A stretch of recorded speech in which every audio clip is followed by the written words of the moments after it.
ক্ষেতের মধ্যে কি করছো?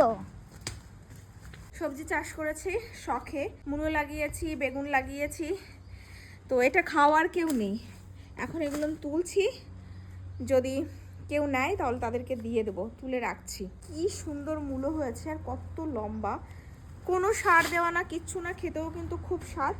এত পরিমাণে হয়েছে যে খাওয়ার কেউই নেই। আরও কি কি হয়েছে সেটা দেখাচ্ছি, আসো।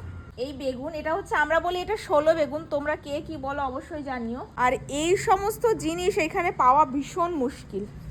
এই যে টক পালন, টক গাছে ফুল হয়ে গেছে, এটাও খাওয়া হয়নি। এই সাইডে রয়েছে পালং শাক। এই যে গাছে পেঁপে হয়েছে, দেখতে পাচ্ছো?